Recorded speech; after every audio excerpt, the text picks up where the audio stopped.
Hello and welcome back. Detectives here have been taking some very valuable information on the phone since we came off the air, and it looks as though we have some particularly important calls on the Dawn Ashworth case. For that, Nick. Indeed, that was our first reconstruction tonight, the final hours of a Leicestershire schoolgirl, Dawn Ashworth. On Tuesday, July the 31st, she was walking home just half a mile from where another girl had been murdered in 1983. Dawn was sexually assaulted and strangled. It was a quarter of a mile from her home.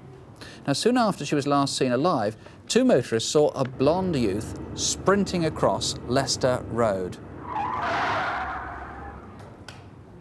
Now, Attorney Painter, I gather someone who claims to have been that man has phoned. Yes, one of many phone calls is from a youth who alleges that he was in fact the person that ran across the motorway. He has rang off. He said that he would ring back, and he hasn't done so. I would like to say to that youth that I'm investigating a double murder. I am not particularly interested in any motorway offences. If that youth has nothing to fear, then I would ask him to contact me as soon as possible. Right. And you also had people ringing in with their suspicions. One in particular, I gather, very distressed, suggesting it was someone they knew very, very well and they had good reason to believe so. Yes, we mentioned earlier that, in fact, someone may have suspicions over a relative.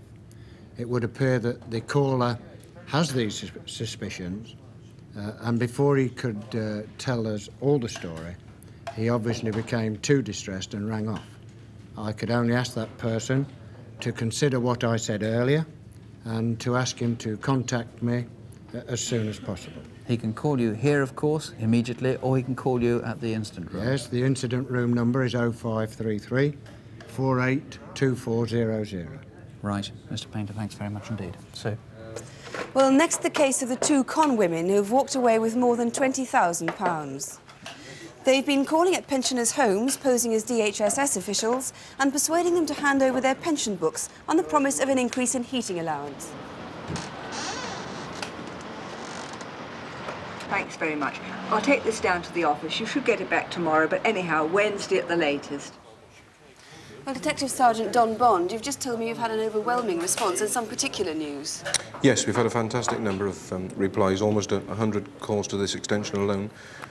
Some very interesting phone calls, 3 from different sources, all pointing us in the direction of one person, and we should be looking very closely at them. Also some interesting information from Stevenage, where someone was in the area yesterday using this same sort of method, and we'd be interested to hear from anyone else in the Stevenage area. We'd still be interested in a car number. We've had no real information yet on cars, and I think a car number would be crucial. And can I just make a general reminder that genuine DHSS officials will always have an identification card and will always give an official receipt. Right, so it looks anyway as though we might just be closer to finding those two women. Promising, yes, promising. Let's hope so. Don, thank you very much. Thank you. well, we've had 100 calls to Manchester and many more here on the raid a month ago in Hyde in Manchester. A large gang set upon a Securicord delivery, brandishing everything from pistols to, believe it or not, a lollipop.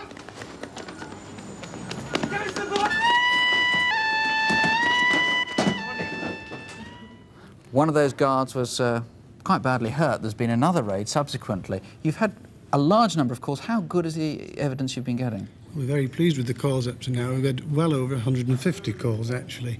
And we've got one particular line on one of the getaway vehicles, which is very interesting. Really? You're being very cagey. You're not going to tell me what it is? I'm certainly not at this stage, no. OK. We had a very, very good description of one of the criminals, the one that was brandishing that lolly that we saw in the reconstruction. Yes. Here's the video fit. What leads have we got on him? Well, he's the Harold Lloyd lookalike, and we've had a lot of calls referring to him. And in my opinion, someone out there must know who he is and the rest of the gang involved in the robbery. I saw that quite a lot of your leads were actually coming from members of the criminal fraternity, or former crooks. That's correct, yes, particularly in the Manchester area. Right, there is a big reward for this. There is indeed. There's a £10,000 reward, and I would ask that someone come forward if they know who has done this particular offence. Right. Let me just say, incidentally, some people have rung up saying they found the Securicore canisters in which the money was stolen. At least they've seen people with them. It's illegal to hold those, isn't it? It is indeed, yes. So if you know anybody who's got a Securicore canister, do give us do give us a call. Mr. Richardson, thanks very much. Thank you. Well, now to find out what information has been coming through on tonight's incident desk cases, here's first David Hatcher. David, we showed pictures earlier on of Paul Cassidy, who's been wanted in connection with a series of cheque frauds, and there's been a development, I gather. That's right, yes. We've had about 20 calls here at the studio, Sue. He uses various names, Wilson, Wigley, Goddard and so on, and 3 of those calls have given us some very useful information. One gives us a positive sighting of him in North London. Another one, a lady thinks she had a cup of coffee with him at an airport lounge, and one of the pictures we showed was of him taking one of his holidays on the Costa del Sol. And also there's a possibility of him being involved in a car sale. So we're optimistic there. So more news possibly coming. And we talked about the show dogs and the guard dogs who have been stolen and taken to other countries. Yes, everybody sat at home and went, ah, when they saw the pictures of the dogs. We've got 5 of these little characters still outstanding. 2 of them are black and fawn, in fact. They're not all the same colour as these 2 chaps. 2 of them are pale cream, like the ones on the tape there, and there's a fawn one, also outstanding. These could be anywhere. Nobody's told us where they are. We've had a few people ring up saying that they've been offered such dogs. They're Salukis. They're very rare, only a few thousand of them probably in the country. We want to know where they are now, see if we can get them home to their mum for Christmas. Somebody must know. Right, see if we can find their brothers and sisters. David, thank you. One of the saddest cases on Incident Desk was that of Thomas Walker, the man who died of a heart attack while he was being attacked in his own home in Holloway in North London. Helen, do we know anything more? A couple of clues. Firstly, a man was seen talking to Mr. Walker outside his home in Caledonian Road in Holloway. He's described as stocky, early 20s with brown hair. I know one woman in particular asked us to show this artist's impression again. She's got a thought of who it is. Now, the shoes as well. Lots of people have been ringing up about these shoes. There was an imprint. That's our main point of concern. They're size 6.5. It's a high-tech Gold League squash shoe. They could have been bought direct from a wholesaler of South Sun and Whitcomb, close to where Mr. Walker lived. Now, size 6.5 is very, very small, so that's either a child or a very relatively small man, at any rate. That's right. The stolen caravan, very sad story, again because it was a caravan that a disabled couple used for their holidays. A lot of kind viewers have rung in offering the Cranes other holidays. However, the key point is getting their caravan back to them. Now, one lady would like to see it again. She believes she knows where it is. It's an award TriStar caravan. It's got blue bubble windows and blue coach lines.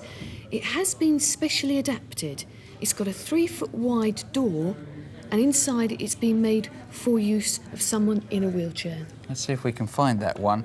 Have we found the parents of the baby? Photographs that were developed by the police recovered from a camera that itself had been recovered. We have identified this person. His name is Benjamin. Ah.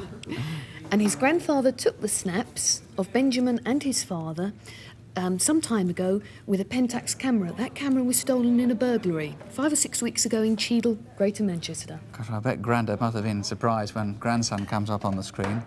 That's all from Crimewatch for this month, and indeed for this year. Whoever you are, whatever you get up to, have a very happy and good neighbourly Christmas, and whatever happens, don't eat too much, don't drink too much, don't have nightmares, do sleep well. Good night. Good night.